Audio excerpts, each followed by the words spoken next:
Knowledge library science में आपका स्वागत है। 25 MCQs आज देखेंगे हम। प्लीज़ चैनल को लाइक शेयर सब्सक्राइब ज़रूर कीजिए, ठीक है। जितना आप चैनल को प्रमोट करेंगे उतना हमें मोटिवेशन मिलेगा वीडियोस बनाने के लिए, ठीक है। ठीक है, स्टार्ट कर देते हैं। Annual report of library science. Library is a, क्या होती है वो? Option B, report of the past year. Which type of budget emphasis on the current activities? तो करेंट एक्टिविटीज़ को कौन देखता है? ये देखता है ज़ीरो बेस बजट, ठीक है। नेक्स्ट देख लेते हैं। जैसे इसमें एक है कि एनुअल बजट है। एनुअल बजट जो होती है वो एनुअली दी जाती है एक साल के लिए, ठीक है। और जो प्रोग्राम बजट होते हैं वो किसी स्पेसिफिक प्रोग्राम के लिए वो बजट आता है। जैसे कोई भी प्रोग्राम है, परफॉर्मेंस बेस्ड भी बोलते हैं, ठीक है ना। और एक एक्सपेंडिचर बजट होता है जिसमें मतलब अकॉर्डिंग टू एक्सपेंडिचर कितना खर्चा आएगा उसके अकॉर्डिंग दिया जाता है, ठीक है। नेक्स्ट देख लेते हैं। ज़ीरो बेस बजट मीन्स क्या होता है? ज़ीरो बेस बजट मीन्स होता है बजटिंग फ्रेश, ठीक है।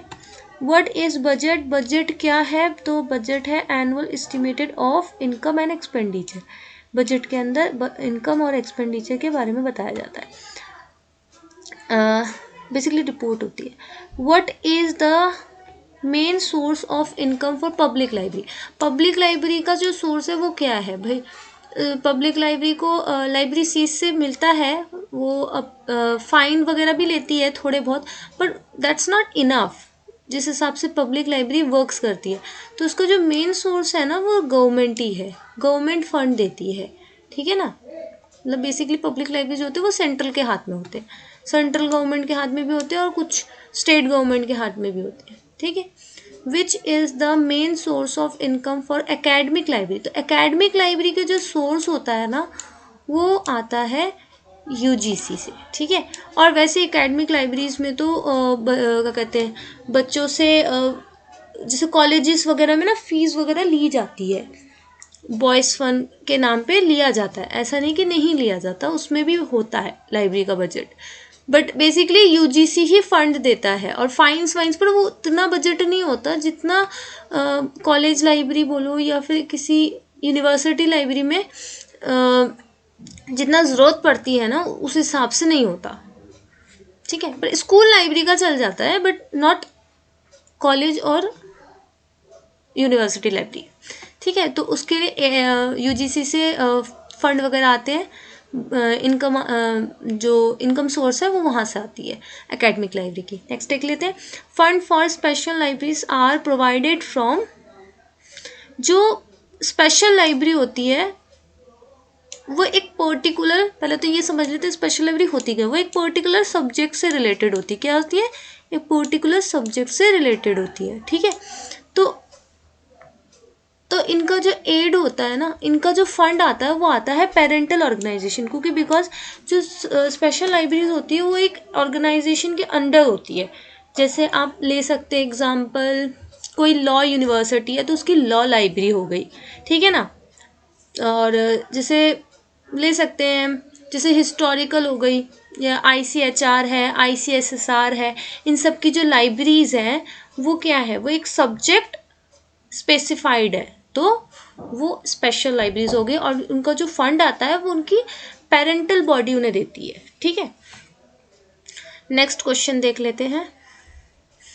The method of budgeting which is not concern with past but concern with the required of the future is known as zero base budgeting. तो इसका साफ साफ समझ में आ रहा है, वो क्या करता है, पास्ट में कंसर्न नहीं करता, सिर्फ फ्यूचर को देखता है, ठीक है ना। तो इसका जो आंसर है वो ज़ीरो बेस बजटिंग है, ठीक है। नेक्स्ट देख लेते हैं। What is requiring expenditure in the budget? तो रिक्वायरिंग मतलब क्या है? रिक्वायरिंग मतलब है expenditure on the staff salary, ठीक है। तो इस ये जो है ये expenditure of the staff salary है, ठीक है। इस तरह से याद रख लीजिएगा। In the modern time stock verification is a profitable task क्यों है भाई? स्टॉक वेरिफिकेशन आप नहीं करोगे, आपको कैसे पता चलेगा कि आपके पास कितना स्टॉक है, कितना स्टॉक आपका बोरोड हुआ है, इंटर लाइब्रेरी लोन पे गया है? अगर आपको नहीं पता होगा तो आपके जो स्टॉक है, आपकी जो मटेरियल है लाइब्रेरी का, वो लॉस हो सकता है। ठीक है, आपको कैसे पता चलेगा अगर आप स्टॉक वेरिफिकेशन नहीं करेंगे, कौन सी बुक ऐसी है या कौन सा ऐसा मटेरियल है जिसको वीडिंग आउट करना है और स्पेस बनाना है अपनी लाइब्रेरी में। ठीक है, और कौन सा ऐसा एडिशन है बुक का जो ऑब्सोलेट हो चुका है, आउटडेटेड हो चुका है, अब उसको चेंज करने की चेंज करने का टाइम आ गया, उसके जो कंटेंट है वो काफ़ी पुराने हो चुकी है, जो कि अब यूज़फुल नहीं है। तो इसलिए स्टॉक वेरिफिकेशन जो है टाइम टेकिंग भले ही है, बट एक प्रॉफिटेबल टास्क है। वो उससे लाइब्रेरी की ओवरऑल पूरी कंडीशन पता चलती है फिजिकल फॉर्म में। ठीक है, नेक्स्ट क्वेश्चन देख लेते हैं, who is the father of scientific management. ठीक है, तो ये जो आंसर है ये सब याद रखेंगे अच्छे से, ये है FW टायलर। ठीक है, बहुत ही इंपॉर्टेंट है, ये क्वेश्चन आ जाते हैं। ठीक है, इनके कितने प्रिंसिपल थे? इनके 5 प्रिंसिपल थे, उन्होंने 5 प्रिंसिपल दिए थे। ठीक है, assumption of scientific school of thought is, assumption of scientific school of thought is, तो ये इसका राइट आंसर है पीपल आर इकोनॉमिकली मोटिवेटेड। ठीक है, नेक्स्ट क्वेश्चन देख लेते हैं, differential piece work was suggested by FW Taylor. ठीक है, FW टायलर ने ही किया था, जो कि फादर ऑफ साइंटिफिक मैनेजमेंट है। Flow of information goes from top to bottom, जो फ्लो ऑफ इंफॉर्मेशन है वो बॉटम टू टॉप जाता है। सॉरी, मैंने गलत प्रोनाउंस कर दिया, बॉटम टू टॉप जाता है। ठीक है, बॉटम से टॉप में जाता है, क्योंकि इस तरह से ले लो ना, मान लो कोई हेड है जिसने बोल दिया कि डेटा कलेक्ट करना है अपने जो उसके अंडर में जो स्टाफ काम करते हैं, उन्होंने फिर उनसे अंडर में बोल दिया कि डेटा कलेक्ट करने के लिए कि क्या क्या करना है। तो इस तरीके से क्या हुआ, डेटा सबसे पहले जो है वो लो लेवल को मिलेगा। उन्होंने डेटा कलेक्ट किया और डेटा किसके पास आया? सबसे लो लेवल जो है स्टाफ के पास आया, देन वो उससे हायर में पहुंचेगा, देन वो उससे ऊपर पहुंचेगा। ठीक है, एकदम टॉप पे जाएगा, तो बॉटम टू टॉप हो जाएगा। ठीक है, इस तरीके से इसे याद रख लेंगे। ठीक है,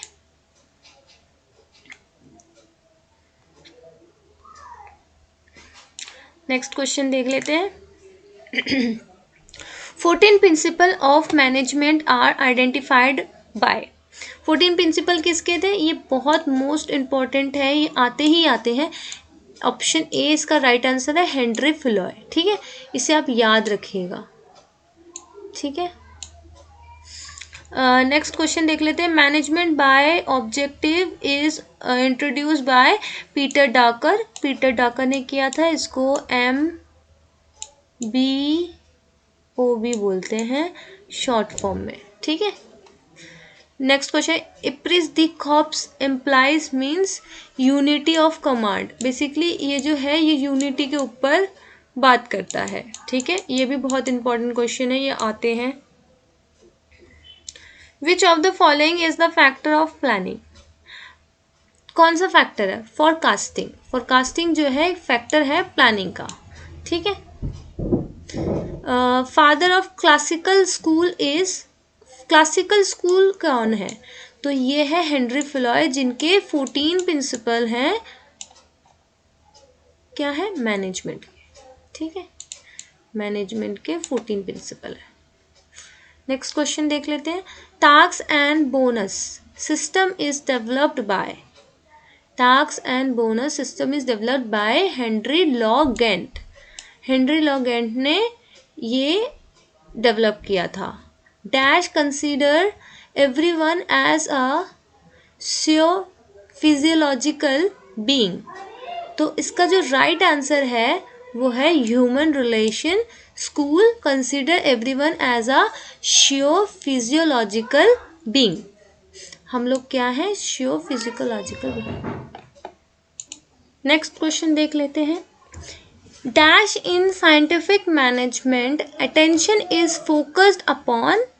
अटेंशन किस चीज़ पे किया? प्रोडक्शन पे किया गया, इफ़िशिएंसी पे किया गया और प्रिवेंशन ऑफ वेस्ट पे किया गया। ठीक है, तो इसका राइट आंसर ये है। ठीक है, ह्यूमन रिलेशन स्कूल्स कंसीडर